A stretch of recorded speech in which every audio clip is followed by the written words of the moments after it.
राजस्थान के स्वायत्त शासन मंत्री जाबर सिंह खर्रा आज एक दिवसीय दौरे पर कोटा पहुंचे। इस दौरान सर्किट हाउस में कार्यकर्ताओं ने उनका स्वागत किया। वहीं मंत्री खर्रा ने मीडिया से रूबरू होते हुए ये कहा कि वो निजी फैक्ट्री के कार्यक्रम सहित आरएसएस के सरकार्यवाह दत्तात्रेय होसबोले के कार्यक्रम में शिरकत करेंगे। मीडिया से रूबरू होते हुए उन्होंने कहा कि नगरीय निकाय के चुनाव जल्द ही होंगे। कोटा में एक नगर निगम के लिए चुनाव करवाए जाएंगे। साथ ही कोटा विकास प्राधिकरण में मैन पावर की कमी को देखते हुए उन्होंने कहा कि जल्द ही सभी जगहों पर अधिकारियों की नियुक्ति की जाएगी। न्यायालय के द्वारा सब इंस्पेक्टर भर्ती परीक्षा रद्द मामले को लेकर उन्होंने कहा कि सरकार इसकी समीक्षा करवा रही है।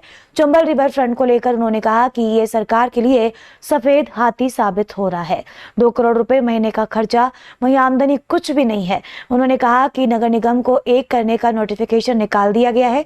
जैसे ही चुनाव होंगे, एक नगर निगम के चुनाव होंगे। जब तक चुनाव नहीं हो जाते, दोनों अलग अलग काम करेंगे।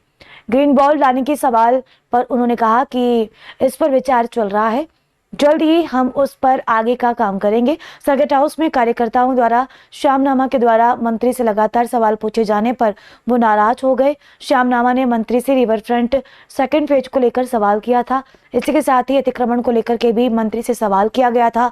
मंत्री जाबर सिंह खर्रा ने श्यामनामा से कहा कि सकारात्मक बात कीजिए, अपने सभी सवालों को लिखित में दीजिए। इस पर भी श्यामा जो नामा थे उन्होंने नहीं माने तो मंत्री ने अपनी नाराजगी प्रकट की और कार्यकर्ताओं के साथ आगे के कार्यक्रम के लिए निकल गए। इस दौरान सर्किट हाउस में नयापुरा मंडल अध्यक्ष समीर सोनी, महामंत्री मुकेश चावला, पूर्व जिलाध्यक्ष हेमंत विजयवर्गीय, सत्यनारायण पारिक, अजय चौधरी, भाजपा युवा मोर्चा देहात जिलाध्यक्ष युधिष्ठिर खटाना, जाट समाज के रवि चौधरी सहित कई कार्यकर्ता शामिल रहे।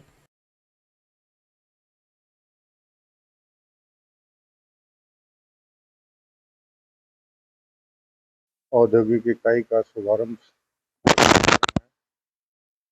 और एक जैविक खेती और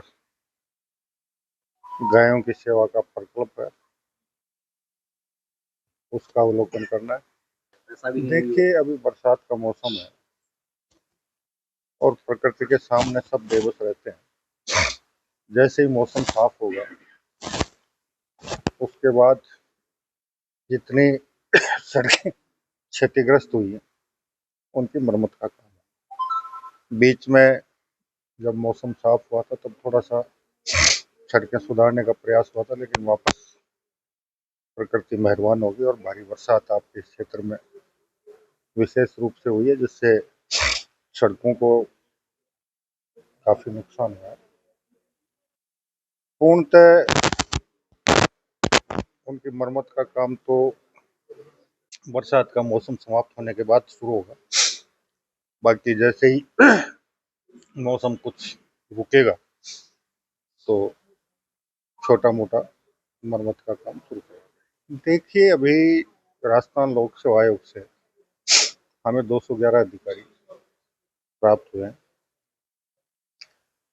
पहली बार हम उनको प्रशिक्षण दिला रहे हैं, वरना सामान्यतः बिना प्रशिक्षण के सीधे नियुक्ति देते थे। अगले महीने जैसे उनका प्रशिक्षण समाप्त होगा, अधिकारियों की कमी पूर्ति बहुत हद तक पूरे प्रदेश के हर निकाय में होगी। अब आर्थिक रूप से तो जिस प्रकार के काम पिछले शासनकाल में हुए और जो सफेद हाथी केडीए के प्रांगण में बांध दिए गए, देख रहे हैं उनको किस प्रकार आर्थिक रूप से ठीक करें, इसके लिए प्रयास चल रहा है। जांचें चल रही थी लेकिन कोई निष्कर्ष नहीं आ पा रहा है 2 साल होने। अब ये तो उनका सोच था, जांच चल रही है, जल्दी जांच का परिणाम आएगा। जैसे ही हमें ये अधिकारी अगले महीने मिलेंगे, उसके बाद जांच में और तेजी आ जाएगी। देखिए, माननीय राजस्थान उच्च न्यायालय ने अपना निर्णय दे दिया है। न्यायालय के निर्णय की सरकार के स्तर पर समीक्षा की जा रही है और समीक्षा के बाद जो आवश्यक होगा वो कदम राज्य सरकार उठाएगी। नोटिफिकेशन जारी हो गया।